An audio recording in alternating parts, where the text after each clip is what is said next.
So hey homies, welcome back to another video of world defying Dan God and I hope कि तुम लोग बहुत ही ज्यादा अच्छे और मजे में होगे। वीडियो में आगे बढ़ने से पहले कहना चाहूंगी कि अगर इससे पहले का एपिसोड अभी तक चेकआउट नहीं किया है तो पहले जाओ और जाकर उसे देख लो, वरना यहाँ तुम्हें कुछ समझ नहीं आने वाला। और अगर तुमने देख लिया है तो बिना किसी देर के आज की इस वीडियो को शुरू करते हैं। सो होमीज, जैसा कि हमने लास्ट एपिसोड में देखा था जहाँ पर शेंजू यानी कि शेंजियान को मिस बायो और मिस सुमई की पावर्स मिल जाती है, यानी कि उनकी जो एक्सट्रीम यिन और यान एनर्जी वाली डिवाइन वेन मिल जाती है। लेकिन फिर उसके फादर को जो शन यी हुआन है वो बैटल में चैलेंज करता है और ये लोग एक चीप ट्रिक का यूज करके डिमोनिक आर्टिफैक्ट के जरिए से उसके फादर को इंजर्ड कर देते हैं। अभी यहाँ पे उसके फादर मौत के मुंह तक पहुंच जाते हैं, जिसके बाद मैदान में उतरता है अपना शेंजू और वो आते साथ ही ये हुआन की जाल का शिकार बन जाता है। लेकिन फिर मिस सुमई अपने आप को सेक्रीफाइस करके अपने पावर्स और अपनी जितने भी टेक्निक्स होती है वो सब कुछ शेंजू को दे देती है, जिस वजह से उसका बहुत ही कमाल का ट्रांसफॉर्मेशन लुक देखने को मिलता है।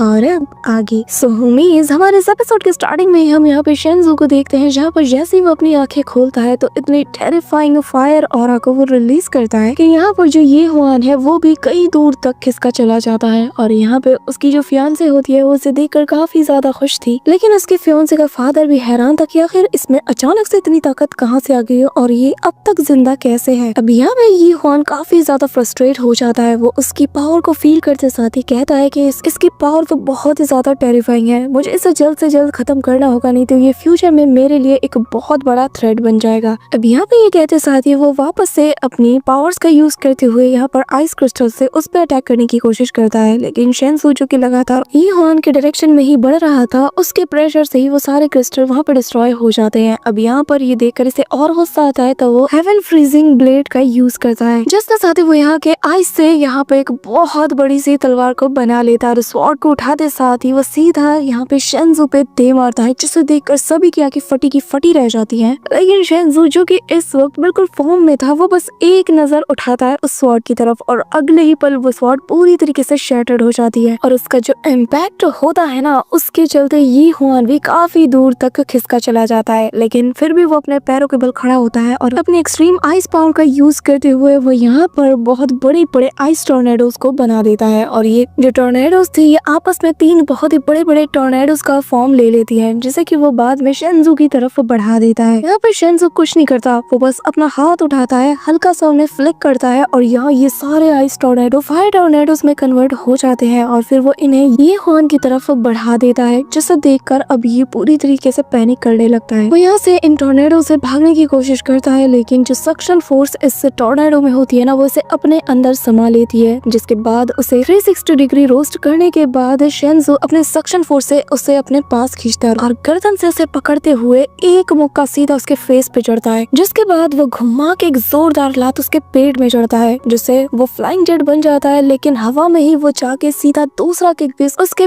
पेट में दे मारता है। शेंजू यहीं पे नहीं रुकता और वो लगातार बार बार उसे बहुत बुरी तरीके से मारता है। यहाँ पे ये हुआन को काउंटर अटैक करने का मौका तक नहीं मिल पाता। इसी के साथ वो उसे इतनी बुरी तरीके से मारता है कि वो जमीन पे जा गिरता है। यहाँ पे शेंजू गुस्से के साथ कहने लगता है कि ये उस सब के लिए जो कि तुमने मेरे फादर के अगेंस्ट किया है। ये कहते साथ ही वो उसकी मुंडी को पकड़ता है और उसे घसीटते हुए काफी दूर तक ले जाता है और मुंडी को उठा उठा के जमीन पे इतनी जोर से पटकता है कि अगर ये कल्टीवेटर ना होता ना तो इसके सर का से कचुम्बर बन चुका होता। शेंजू इतना ज्यादा गुस्से में आ जाता है कि वो इसे उठाता है और धोबी की तरह वो उसे उठा उठा के मारता है, जिस वजह से यहाँ पे जो ये हुआन है इसके नाक और मुंह से बस खून निकलता है, जो देखकर उसे और गुस्सा आता है। वो वापस से वही मिस्टीरियस फायर फॉर्मेशन को एक्टिवेट करता है, जिसके साथ ही वो हवा में फ्लोट करता है और यहाँ पर फीनिक्स बर्ड वाइल्ड डांस नाम की टेक्निक का यूज करता है, जिसके चलते इसके पीछे से एक बहुत ही बड़ा सा फायर फीनिक्स समन होता है, जिसे देखकर सभी लोग हैरान हो जाते हैं। और ये फीनिक्स शेंजू के इशारे से इसकी तरफ आगे बढ़ती है और फिर शेंजू जैसे अपने हाथ को उठा के मसलता है तो यहाँ पे एक टॉर्नेडो बन जाता है, जिस फायर टॉर्नेडो के अंदर ये हुआन बहुत बुरी तरीके से पिट रहा था। ऊपर नीचे दाएं बाएं चारों एंगल से उस पर अटैक हो रहे थे, लेकिन ये इतना ढीठ मर ही नहीं रहा था, जिस वजह से शेंजू को और गुस्सा आता है। वो अपने दांतों को पीसते हुए अपने हाथ के इशारे से ये हुआन को उस टॉर्नेडो से बाहर खींचता है, बिल्कुल ऊपर की तरफ ले जाता है और फिर अपने बाहें फैलाकर वो इस फीनिक्स को कंट्रोल करता है। ये फीनिक्स भी हवा में काफी दूर तक उड़ती है एंड देन शेंजू के इशारे से अब सीधा वो फायर फीनिक्स ये हुआन की तरफ चार्ज करती है। यहाँ पर अपनी तरफ इतने बड़े से फायर फीनिक्स फिनिक्स को आता हुआ देखकर ये हुआन पूरी तरीके से पैनिक करने लगता है। वो कुछ बोल पाए उसे इतना मौका भी नहीं मिलता कि तभी ये जो फायर फिनिक्स था ये सीधा अपने पावर्स को इसकी छाती में उतार देती है, जिस वजह से यहाँ पर इतनी एक्सट्रीम पावर रिलीज होती है कि सभी लोग अपने पैर पीछे हटाने पे मजबूर हो जाते हैं। एंड देन यहाँ पे एक बहुत बड़ा एक्सप्लोजन होता है और इस एक्सप्लोजन के साथ ही सब कुछ नॉर्मल होने लगता है, लेकिन जो मलबा होता है यानी कि जो मीटियोर जैसे बड़े बड़े पत्थर थे वो लोगों पे जाने लगते हैं। Grand Elder immediately defensive formation को क्रिएट करके अपने आसपास के लोगों को बचा लेते हैं। वहीं दूसरी तरफ जो शेंजू की फियांसे थी वो भी अपने पावर्स का यूज करके उन सारे पत्थरों को राख में बदल देती है, जिसके बाद उसकी नजर अब यहाँ पे शेंजू को ही ढूंढ रही थी। वहीं दूसरी तरफ हम शेंजू को देखते हैं जहाँ पर वो धीरे धीरे जमीन पे लैंड करता है। उसके बॉडी पे वो जो फायर मार्क्स हैं वो अभी भी दिख रहे थे और वो काफी ज्यादा एग्जॉस्ट भी हो चुका था। वो उसी डायरेक्शन में देख रहा था जहाँ पर ये हुआन की बॉडी पड़ी हुई थी और वो अपने फादर के बारे में सोच रहा था। यहाँ पे वो कहने लगता है कि आखिरकार मैं जीत गया, जिसके साथ ही वो यहाँ पर अपनी फियांसे और ग्रैंड एल्डर की तरफ देखने लगता है कि तभी अचानक से उसकी आंखें ब्लर होने लगती है। उसे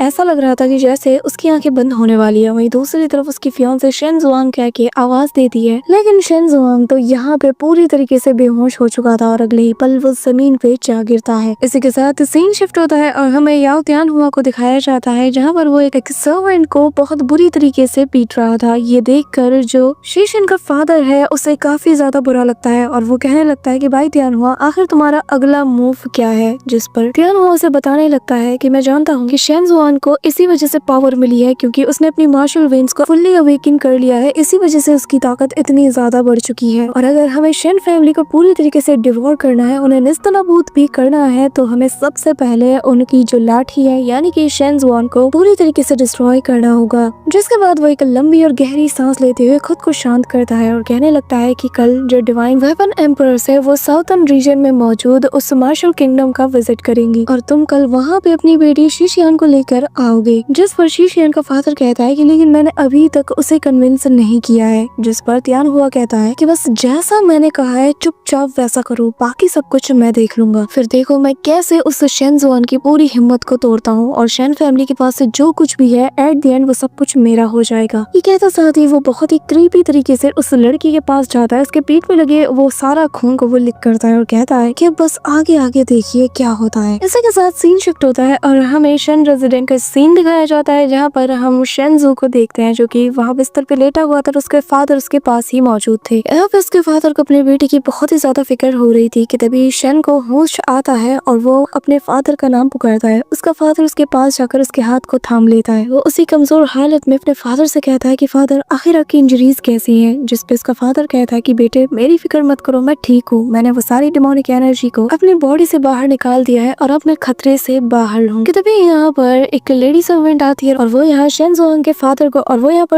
फादर को बताती है कि आपसे कोई मिलने आया है, जिस पर उसका फादर कहता है कि बेटे अपना ख्याल रखना और जितनी जल्दी हो सके उतनी जल्दी रिकवर होने की कोशिश करना। इसी के साथ हम थोड़ी देर बाद का सीन देखते हैं जहाँ पे शेन खाने पे बैठता है और तभी वो मिस बायू से कहता है कि मिस सुयू एक बात बताइए आखिर मिस सुमी कहाँ है, जिस पे वो बताती है कि स्पिरिचुअल पावर एक्सॉशन होने की वजह से वो कोलैप्स कर गई। शेनजुआन थोड़ी देर के लिए कंफ्यूज था और कहता है कि आखिर ये स्पिरिचुअल पावर एक्सॉशन क्या है कि तभी उसे कुछ रियलाइज होता है। यहाँ पे मिस बायू से कहती है कि मुझे एक बात बताओ आखिर तुम्हें क्या लगता है कि तुमने कैसे उस यी हुआन को हराया होगा। हाँ, अब शेनजू को तब रियलाइज होता है और वो कहता है कि मैं समझ गया, उसने तब मेरी मदद की थी, इसी वजह से जब मैं फाइट कर रहा था मुझे अपने अंदर उसकी जो फेमिलियर और पावर है वो फील हो रही थी। अब मुझे समझ आया कि आखिर क्या हुआ था, अगर मेरे साथ तब मिस सुमी ना होती तो शायद मैं कभी भी जीत नहीं पाता। कि तभी वो खड़ा हो जाता है और कहता है कि बताइए आखिर मिस सुमी इस वक्त कैसी हैं। यहाँ पर उसे अभी भी नहीं पता कि आखिर मिस सुमी के साथ हुआ क्या है। कि तभी मिस बायू बताने लगती है कि तुम्हारी हेल्प करने के लिए उसने अपनी बची कुची जो स्पिरिचुअल एनर्जी थी उसने वो सब कुछ तुम्हें पावर प्रोवाइड कराने के लिए लगा दिया। अब यहाँ पर ये सुनकर शेनजू को काफी ज्यादा बुरा लगता है तो वो उससे कहता है कि बताइए आखिर मैं मिस सू की कैसे हेल्प करूँ। मिस बायू पलटती है, उसका चेहरा देखती है और फिर कहने लगती है कि अगर तुम उसकी हेल्प करना ही चाहते हो तो तुम्हें ज्यादा से ज्यादा हार्ड ट्रेनिंग करनी होगी, बस यही एक तरीका है कि तुम उसकी हेल्प कर सकते हो। अब यहाँ पर जो शेनजू है वो हाँ में सिर हिलाता है और फिर हमें थोड़ी देर बाद का सीन दिखाया जाता है जहाँ पर शेनजू बारिश में भी ट्रेनिंग करने के लिए निकल जाता है, जहाँ पर वो अपने पाँव का यूज करके बड़े बड़े चट्टानों को डिस्ट्रॉय करने की कोशिश करता है। और ये सब कुछ जो हो पा रहा था तो मिस सू की पावर की वजह से। वहीं दूसरी तरफ अब वो अज़ोर ड्रैगन की पावर का यूज करता है, लेकिन अभी भी वो इसे अच्छे से कंट्रोल नहीं कर पाता, पर फिर भी वो हार नहीं मानता और लगातार इस चीज को प्रैक्टिस करता जाता है। इसी दौरान वो वापस से ट्राई करता है, लेकिन इस बार वो सारे जो स्टोन्स होते हैं वो एक्सप्लोड कर जाते हैं और दूर से यहाँ पे मिस बायू उसे ट्रेन करता हुआ देख रही थी कि तभी शेंजू यहाँ पर एक बड़ी सी चट्टान के ऊपर खड़ा हो जाता है और अब वो फोकस करने लगता है और वापस से इस टेक्निक का यूज करते हुए वो कुछ पत्थरों को कंट्रोल कर पा रहा था, जिसके साथ ही अब वो उसमें अपने फायर पावर को भी यूज करके इन्हें एक्सप्लोड करा देता है, जिसका मतलब ये है कि वो ठीक ठाक लेवल तक तो अपने पावर्स को कंट्रोल कर पा रहा था कि तभी यहाँ पर लाइटनिंग गिरती है, जिससे कि शेंजू अपने उस ड्रैगन स्केल वाली शील्ड से खुद को बचाता है। लेकिन थोड़ी सी लाइटनिंग उसके बॉडी में भी एंटर हो जाती है, जिस वजह से वो फील कर पा रहा था कि उसकी बॉडी में लाइट को अब्सॉर्ब करने की भी ताकत तो मौजूद है। अब यहाँ पे उसका दिमाग चलता है, वो मिस बायू से कहता है कि एक बात बताइए, क्या मैं लाइटनिंग को अब्सॉर्ब करके अज़ोर ड्रैगन की जो लाइटनिंग एट्रीब्यूट है उसे अवेकन कर सकता हूँ? मिस बायू एज ऑलवेज कोल्ड जवाब देती है और कहती है कि हाँ तुम कर सकते हो, जब तक कि तुम्हें मौत से डर नहीं लगता है। अब ये जवाब सुनना ही था कि यहाँ पर शेंजू काम पे लग जाता है। वो यहाँ पर अपने स्पिरिचुअल अज़ोर ड्रैगन को समन करता है और सीधा उस लाइटनिंग की तरफ वो बढ़ा देता है। यहाँ पर ये अज़ोर ड्रैगन जो था, जो कि इसकी बॉडी से कनेक्टेड था, वो जैसे ही लाइटनिंग को अब्सॉर्ब करता है तो यहाँ पर शेंजू की बॉडी यहाँ पे कोलैप्स करने के साइन दिखाना शुरू कर देती है और बस अगले ही पल शेंजू जमीन पे काफी दूर जा गिरता है। लेकिन अपना मेन कैरेक्टर यानी कि शेंजू हार मानने वालों में थोड़ी है, वो वापस से खड़ा होता है, वापस से अपने उस स्पिरिचुअल ड्रैगन को समन करता है। लेकिन अब पहले से ज्यादा इसकी स्पीड काफी ज्यादा बढ़ चुकी थी और वो उसके आसपास चक्कर काटते हुए सीधा शेंजू के पीछे जाके खड़ा हो जाता है। अब शेंजू इस बार अपने ड्रैगन को लीड करते हुए खुद ही सबसे पहले हवा में जंप करता है और उस लाइटनिंग का सामना करता है। अब ये लाइटनिंग जो थी वो सीधा जाके शेंजू के छाती से जा टकराती है, जिससे उसकी बॉडी में करंट दौड़ जाता है और यहाँ पीछे जो स्पिरिचुअल ड्रैगन था वो पूरी तरीके से कोलैप्स कर जाता है। मिस बायू भी पास खड़ा ये सारा नजारा देख रही थी, लेकिन वो कुछ नहीं करती। लेकिन अपना जो मेन कैरेक्टर है ये बिल्कुल भी हार नहीं मानता, वो वापस से जैसे तैसे करके खड़ा होता है और ये लाइटनिंग अब्सॉर्ब करने की ये जो प्रोसेस है इसे वो कंटिन्यू रखता है। बार बार वो फेल होता है लेकिन हार नहीं मानता। इसी दौरान शेंजू वापस से खड़ा होता है और यहाँ मिस बायू भी इस बार उसे देख रही थी। वो फिर से अपने ड्रैगन को समन करते हुए तेजी से उस लाइटनिंग से टकराता है, लेकिन इस बार जैसे उसकी बॉडी भी जवाब देने लगी थी, वो जमीन पे जा गिरता है और वो दोबारा खड़ा होने की हालत में बिल्कुल नहीं था। उसे काफी ज्यादा पेन भी हो रहा था, लेकिन उसे समझ नहीं आ रहा था कि आखिर वो करे तो करे क्या। वहीं दूसरी तरफ मिस बायू खड़े होकर चुपचाप ये नजारा देख रही थी कि तभी उसे यहाँ पर अपनी बहन की याद आती है और फिर वो उसके पास जाकर उसे कहने लगती है कि देखो तुम्हारी कंडीशन अभी पूरी तरीके से रिकवर नहीं हुई है, तो बेहतर यही होगा तुम्हें खुद को इतना ज्यादा पुश करने की जरूरत नहीं है, तुम थोड़ा रेस्ट करो और वापस से कोशिश करना, लेकिन अभी खुद पे इतना ज्यादा जोर मत डालो। यहाँ पे शेंजू काफी ज्यादा गुस्से में होता है और फ्रस्ट्रेट भी था और बताने लगता है कि याओ त्यानहुआ ने ऑलरेडी एक मैरिज प्रपोजल रखा है, मुझे मेरे गार्ड से ये खबर मिली है। वहीं दूसरी तरफ शेन हाओ ही ने जिस आर्टिफैक्ट का यूज किया है उसके ओरिजिन के बारे में किसी को नहीं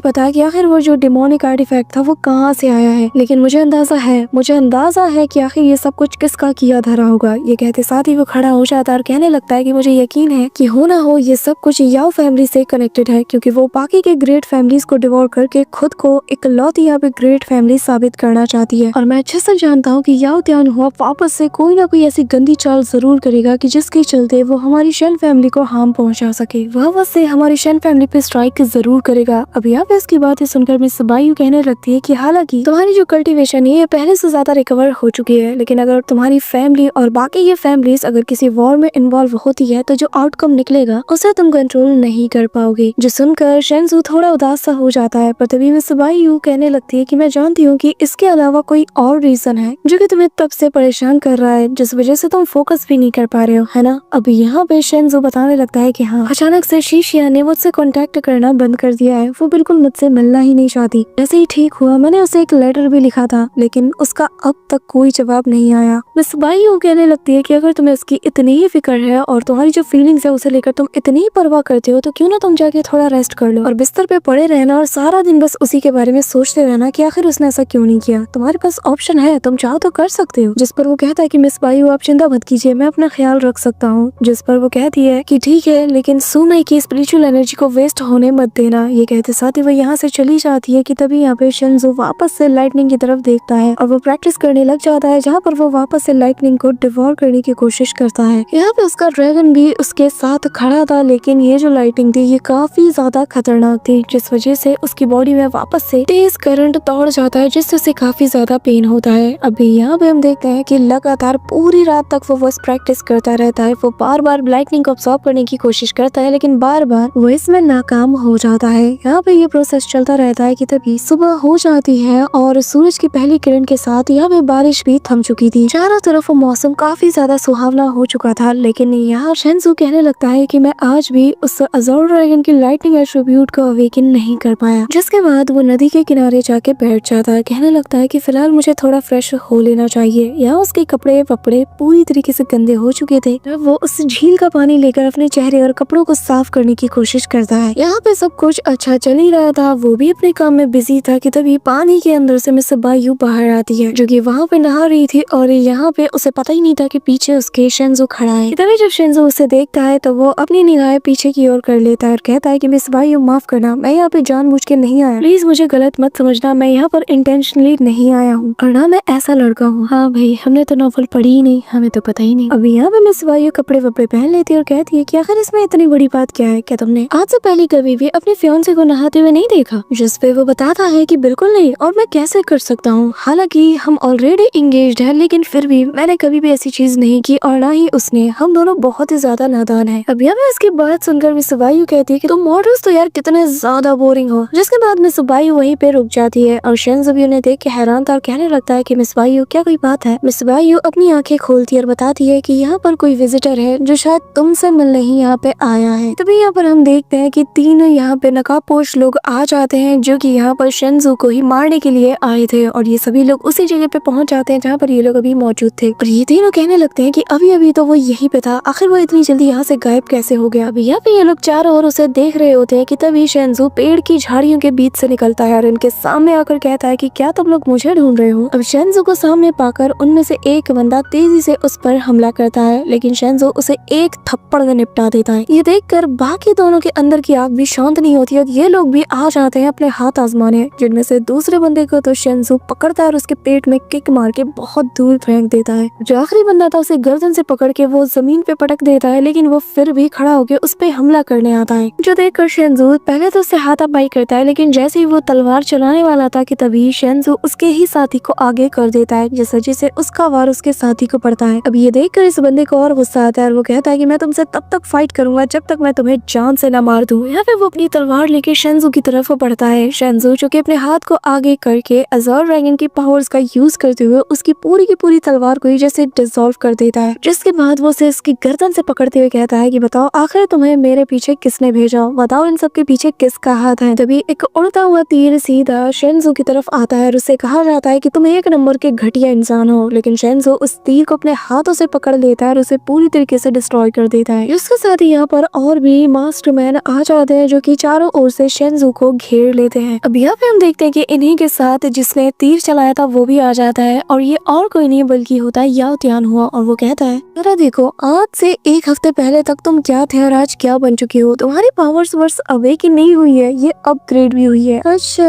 अब मैं समझा कि आखिर तुम शन यी हुआन को कैसे हरा पाए। ये कहते ही वो सीधा पकड़ता है अपने ही एक साथी को और उसका गला घोट देता है और उसकी जान ले लेता है। जो देखकर जो शेंजू है वो कहने लगता है कि यंग मास्टर याओ, तुम्हारे इस वर्ड्स के लिए शुक्रिया, लेकिन जो रूमर सुने थे तुम्हारे बारे में कि तुम अपने ही साथियों की जान लेते हो, लगता है वो भी सच है। ये सुनकर याओ तियान हुआ हंसता है और हंसते हुए कहने लगता है कि ये तो बस मामूली से नौकर है, ये मेरे लिए बिल्कुल भी मायने नहीं रखते, यहाँ तक कि शीशियान भी नहीं। अभी यहाँ पर शीशियान का नाम सुनते ही शेंजू यानी कि शेंजू वो थोड़ा पैनिक कर जाता है। तभी तियान हुआ उसे बताने लगता है कि वैसे भी हमारी शादी जल्द ही होने वाली है और जिसके बाद वो हमेशा हमेशा के लिए मेरी हो जाएगी। तुम्हें तो इस बात की खबर मिल गई होगी ना? जो सुनकर शेंजू कहने लगता है कि अपनी बकवास बंद करो, जिस पे वो हंसता है और कहने लगता है कि अच्छा, तो तुम्हें लगता है कि अभी तक खबर नहीं मिली? उसके तो फादर ने ऑलरेडी मुझे उसे देने का वादा कर दिया है, अब तो वो मेरी हो चुकी। जिस पे शेंजू कहने लगता है कि मैं जानता हूँ कि वो कभी भी इसके लिए अग्री नहीं हो सकती, जिस पे वो कहता है कि उसकी राय मैटर भी नहीं करती, वो चाहे माने या ना माने, मुझे जो चीज चाहिए मैं तो हासिल करके रहूंगा और अगर वो बिल्कुल वैसी ही हुई जैसे कि मैं चाहता हूँ तो मुझे पता है कि उसके साथ खेलते हुए मैं बिल्कुल भी बोर नहीं होऊंगा। अब ये सुनकर शेंजू की सटक जाती है और वो अपनी तलवार को सीधा उसके सामने ले जाके खड़ा हो जाता है, जिस वजह से सारे गार्ड्स एक्टिव हो जाते हैं। कि तभी वो कहता है कि अगर तूने इसके सर के एक बाल को भी छुआ ना तो मैं कसम खाता हूँ कि मैं तुझे इस दुनिया से मिटा के रख दूंगा। अब यहाँ पे याओ तियान हुआ हंसता है और कहता है कि इतना हड़बड़ाने की जरूरत नहीं है, मैं तुम्हारे पास एक सोल्यूशन लेके आया हूँ, क्यों ना हम लोग एक डुएल करें, जो भी जीतेगा वो शेंजू को रख लेगा, अगर तुम हारते हो तो वो मेरी, और अगर तुम मुझे हरा देते हो तो मैं मैं तुम्हें उसे दे दूंगा। अभी ये सुनकर शेंजू अपनी तलवार को दूर फेंकता है और कहता है कि एक बात कान खोल के सुन ले, वो कोई ऑब्जेक्ट नहीं है कि तुम डिसाइड करोगे कि आखिर उसे किसे देना है और किसे नहीं। लेकिन हाँ, अगर मैंने तुम्हें हरा दिया तो तुम आज के बाद कभी भी उसे परेशान नहीं करोगे। जिस पर याओ तियानहुआ हंसता है और कहने लगता है कि आज से 3 दिन बाद हमारा मैच होगा, जहाँ पर तुम्हारे क्लैन मेंबर्स भी मौजूद होंगे और उनके सामने मैं तुम्हें अपने घुटनों के बल ले आऊंगा। तुम मेरे सामने रहम की भीख मांगोगे। ये कहते साथ ही वो चला जाता है और शेंजू को काफी ज्यादा गुस्सा आ रहा था कि तभी सीन शिफ्ट होता है और हम शीशियान को देखते हैं। यहाँ पर वो अपनी बेटी को लेकर उसी जगह पर पहुंच गया था जहाँ पर वो उस वेपन एम्प्रेस से मिलने वाला था। अभी यहाँ पे उसकी बेटी कहती है कि आप अच्छे से जानते हो कि याओ तियानहुआ इस मैच को बस शेंजू को जान से मारने के लिए यूज कर रहा है, क्या आपको नजर नहीं आ रहा? जिस पे इसका फादर कहता है कि मैं जानता हूँ कि Shane family at the end पूरी तरीके से कोलैप्स कर जाएगी और तब हमारे पास कोई चॉइस नहीं बचेगा। जिस पे उसकी बेटी कहती है कि क्या आपको वाकई में लगता है कि याओ फैमिली हमारी फैमिली के साथ कभी अलायंस बनाएगी? ये कहते साथ ही वो गुस्से के साथ यहाँ से जाने लगती है कि तभी उसके फादर के ऑर्डर पर ये सारे जो सोल्जर्स थे वो उसका रास्ता रोकते हैं, लेकिन तभी वो यहाँ पर अपने स्वॉर्ड का यूज करते हुए इनसे फाइट करती है। तभी यहाँ पर एक लेडी आ जाती है जो कि इसके स्वॉर्ड को रोक लेती है और कहती है कि तुमने इतनी कम उम्र में आर्ट ऑफ वेपन कंट्रोलिंग को इतने अच्छे से मास्टर कर लिया है, क्या बात है, तुम वाकई में मेरी चोजन डिसाइपल होने के लायक हो। अब यहाँ पर उसका फादर जैसे इस लेडी को देखता है तो वो उसे डिवाइन वेपन एम्प्रेस कहते हुए ग्रीट करता है। अब अपने फादर को ग्रीट करता हुआ देखकर शुशुआन भी बहुत ही रिस्पेक्ट के साथ उससे ग्रीट करती है। So that's it for today guys. I hope कि तुम सबको आज की वीडियो काफी ज्यादा पसंद आई होगी। अगर हाँ तो वीडियो को लाइक करना, चैनल पे नए हो तो सब्सक्राइब करना। तो मिलते हैं नेक्स्ट वीडियो में, तब तक के लिए बाय।